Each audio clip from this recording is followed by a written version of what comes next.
लौह पुरुष सरदार वल्लभ भाई पटेल भारत के पहले गृह मंत्री थे। एक ऐसा बेखौफ राजनेता जिसने खून की एक भी बूंद बहाए रियासतों को भारत में विलय किया।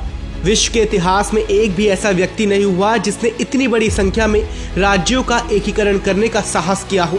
लेकिन हैदराबाद एक ऐसा राज्य जिसका निजाम बार बार पाकिस्तान में जाने की धमकी दे रहा था। ऐसे में सरदार पटेल ने ऑपरेशन पोलो चलाकर न सिर्फ उसके घमंड को चूर किया बल्कि हैदराबाद की रियासत को भी भारत ने मिलाया। निजाम की चालाकियां और भारत की आज़ादी। हैदराबाद के निजाम ने एक प्रतिनिधि मंडल के माध्यम से लॉर्ड माउंटबेटन को कहलवाया कि अगर उस पर ज्यादा दबाव डाला गया तो वो पाकिस्तान का हिस्सा बन जाएगा। बस यहीं पर सीन में सरदार पटेल की एंट्री होती है। लॉर्ड माउंटबेटन के पास सरदार का एक पत्र पहुंचा जिसमें इस बात पर जोर दिया गया कि हैदराबाद के पास भारत में विलय के अलावा कोई और चारा नहीं है। सरदार चाहते थे कि सभी चीजें जैसे तय हुई है वैसे ही हो। सरदार का मानना था कि हैदराबाद की शर्तों पर विलय का अर्थ होगा उन राज्यों के साथ अन्याय जो पहले से ही भारत में विलय का मन बना चुके हैं। नेहरू का दांव फेल।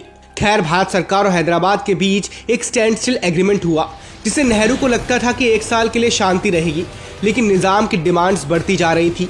उसने भारतीय करेंसी को हैदराबाद में प्रतिबंधित कर दिया।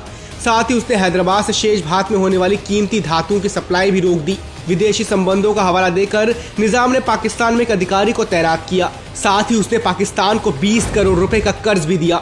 हैदराबाद कश्मीर बनने चल निकला था और इसका शिल्पकार था ओवैसी की वर्तमान पार्टी का पुराना स्वरूप और उसका संस्थापक कासिम रिजवी।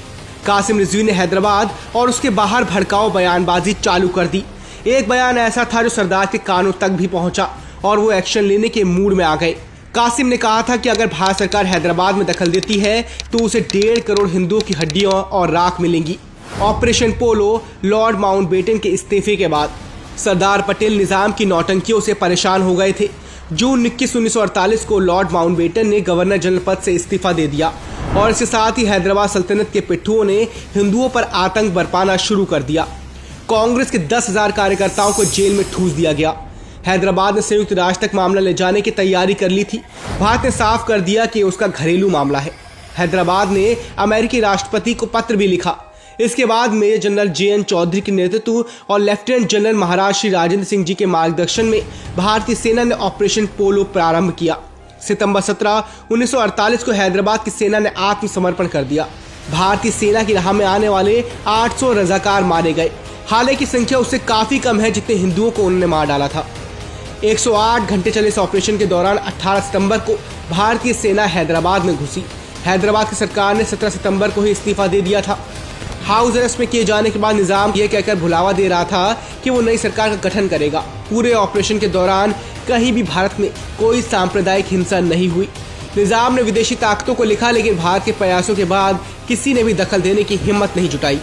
सरदार के कड़े रवैये के कारण ही हैदराबाद कश्मीर की राह पर नहीं चला, वरना कांग्रेस और नेहरू ने तो पूरी तैयारी कर ली थी कि देश में गृह युद्ध हो।